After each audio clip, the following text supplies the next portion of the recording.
pinakaunang word ni Jesus Christ before He was crucified? Think about this. He was beaten, dinuraan, nilait, ininsulto. Pero anong unang lumabas sa bibig ni Jesus? Father, forgive them, for they don't know what they are doing. Siguro sa pakiramdam mo, parang hirap gawin, pero Lord, forgive them. They don't know what they do. They don't earn it. Hindi nila deserve. Pero dahil pinatawad mo ko, hayaan mong yun ang mag-enable sa akin para makapagpatawad. Si Jesus Christ mismo, ang walking picture na ang forgiveness ay posible if you will decide. No? So forgiveness is possible when you decide to forgive them, when you pray for them. And number 3, forgiveness is possible if you will change the way you remember it. Okay? Put that in the comment section. Change the way you remember it. Paano daw nagiging posible ang pagpapatawad? Kung babaguhin mo yung paraan ng pag-alala mo doon sa ginawa sa iyo. Narinig na po ba ninyo yung kasabihang forgive and forget? Nag-work po ba? Sinubukan po ba ninyo? Ako sinubukan ko, hindi nag-work. Sinubukan ko kalimutan, hindi nag-work. Maybe, just maybe, what if ang forgiveness is not forgetting? Na ang forgiveness hindi ka bibigyan ng amnesia. Na minsan talaga, kahit na pinatawad mo na, hindi mo pa rin makakalimutan yung nangyari.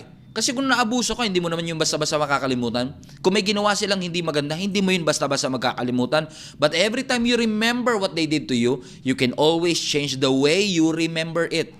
Hindi mo iniisip yung sakit na naidulot nito sa iyo, kundi inaalala mo ngayon, ano yung magagandang naging epekto nung kanyang ginawa sa iyo. What they did to you is wrong, but it made you strong. Change your focus. Pumili ka. Saan ka magpo-focus? Hindi mo makakalimutan yung mess, pero salamat sa Lord dun sa message na ibinigay niya. Hindi mo nakakalimutan yung test, pero salamat sa testimony na naidulot nito. Hindi mo nakakalimutan yung abuse, pero nakita mo yung purpose ng Panginoon in light of this abuse. So, palayain mo ang sarili mo, kapatid. Forgiveness is freedom. Let it go. Madali lang sabihin sa akin yan. Pero hindi ako nagsasabi. Si Lord mismo nagsasabi po sa atin, get rid of that anger. Get rid of that offense. Release that offense and embrace forgiveness. In fact, ang forgiveness nga sa Greek word, let it go eh. Send away. Get rid. Ephesians chapter 4 verse 31 to 32. Everybody read this with me. Get rid of all bitterness, all rage, anger, harsh words, and slander, as well as all types of evil behavior. Everybody read verse 32. Instead, be kind to each other, tender-hearted, eto na, forgiving one another, just as God, through Christ, has forgiven you. Yung galit na nararamdaman mo, anak, kapatid, sir, maaari pong hindi po yan mawawala until you let it go. Magkatabi kayo sa simbahan, hindi kayo nagpapansinan. Magkatabi kayo sa ministry, hindi kayo nagkikibuan. Magkasama kayo sa bahay, hindi kayo nag-uusap. Sabi niya kasi, pastor, papanagutan niya ako. Sabi niya, papakasalan niya ako. Sabi niya, mahal niya ako. You are dealing with yesterday's offense with today's strength. And because of that, mga kapatid, you are losing peace. You are losing joy. And sometimes, unfortunately, even worse, yung unforgiveness, nagiging stronghold.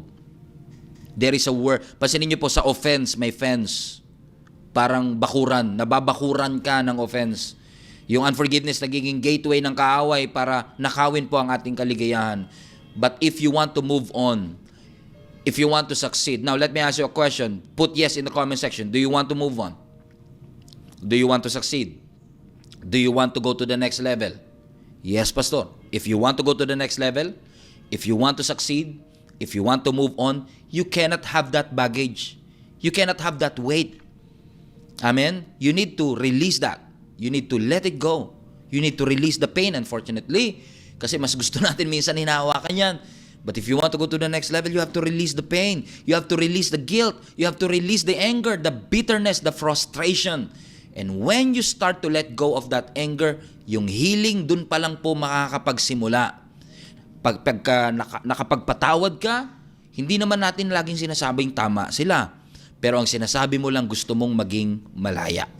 Ano mang sugat na naidulot ng mga tao na ito na nakagawa sa iyo ng mali, kapatid, naniniwala ako that every pain has a purpose and God will use all this pain and every not so good situations in our life para po ipakita po sa atin ng Panginoon ang kanyang purpose. Gagamitin po ng Lord yan No? Again, hindi mo makakalimutan, meron pa rin peklat, di ba? Meron pa rin sugat, pero gagamitin ng Lord. Change the way you remember it. Naalala ko po, meron po ako ditong meron po ako, di ko alam kung kita sa camera ito, meron po ako ditong peklat, no, sugat. No.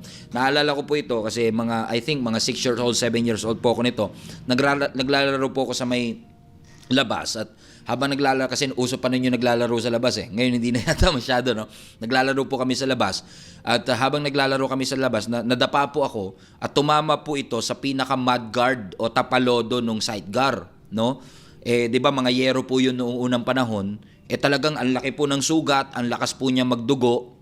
And because natahi po ito ng doktor, no? This wound kept me in the house for days. Hindi ako makalabas because of this wound. Hindi ako makalabas kasi nasaktan ako ng sugat na ito. Okay?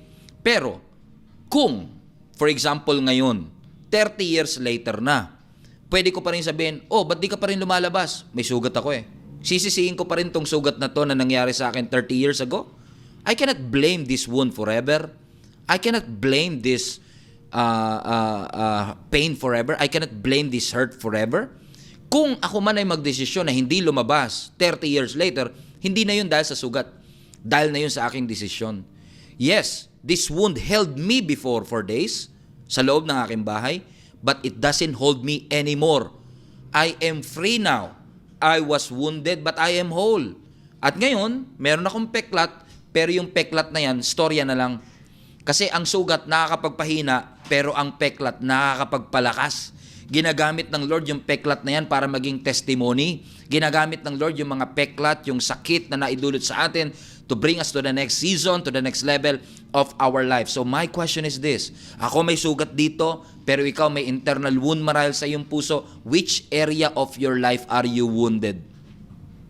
Amen? Just like Jesus Christ, more than 2,000 years ago, when He died on the cross, He was nailed at His hand, nailed at His feet. Meron siyang sugat sa kamay, may sugat siya sa paa, meron siyang sugat sa kanyang tagiliran. Kaya naalala niyo si Thomas, di ba? Nung hindi niya nakita sa first Sunday service ang ating Panginoong Hesus, sabi niya, maniniwala lang ako kapag nakita ko yung peklat, okay, sa kanyang kamay at sa kanyang tagiliran. He wanted to see the scars. Why? Bakit niya gusto makita yung scars? Kasi yun ang magpapatunay kung ano yung pinagdaanan ni Jesus. Hindi yung sugat, yung peklat. Yung scars ang evidence ng iyong pinagdaanan. Yung scars ang evidence ng pinagdaanan ni Jesus sa krus ng Kalbaryo.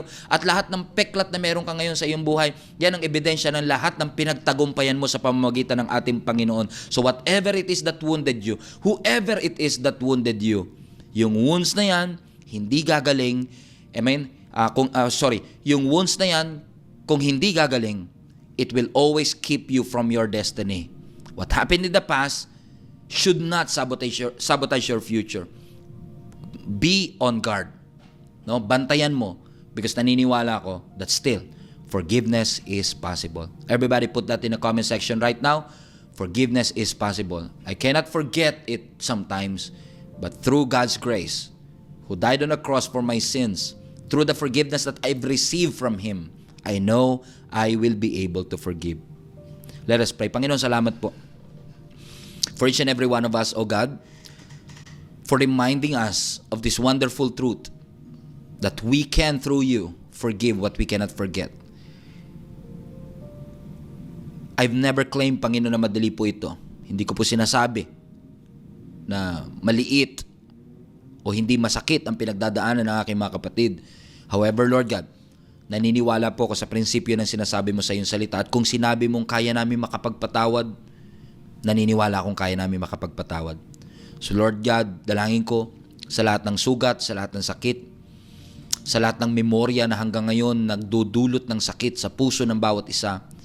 Lahat ng tao nakaranas, Panginoon, na sila'y namaltrato, napaglupitan, na take advantage, na loko, nasaktan sila, nanlambot ang kanilang mga tuhod, Panginoon, dahil sa ginawa ng mga taong ito. Lord, ang aking dalangin, i-comfort mo po sila. At ipaalala niyo po sa kanila, Panginoon, yung kapatawarang ikaw ang nagbigay sa amin. And allow that forgiveness to enable us to forgive those people who have hurt and offended us as well. Forgiveness is possible, Lord God. When we pray for them, decide, O God, to forgive them and to change the way we remember that hurt. We honor you, Lord God. May healing takes place, Lord God, out of this digital gathering, Lord. That wherever we are in the world, makaranas po kami ng yakap na nagmumula sa iyo. Na itong sakit na aming nararamdaman, ikaw ang magpapagaling, at yung sugat na meron kami, ikaw ang maghihilom para yung peklat at scars na ito ay magiging testimony namin ng iyong kabutihan sa aming buhay sa pangalan ni Jesus. Amen. Palapakan natin ang ating Panginoon. Palakpak emoji po as many as you can. Amen. Let us clap our hands and glorify the Lord for what He has done. And then put that in the comment section. Lord, allow me to forgive. Lord, strengthen niyo po ang aking pananampalataya. Increase my faith.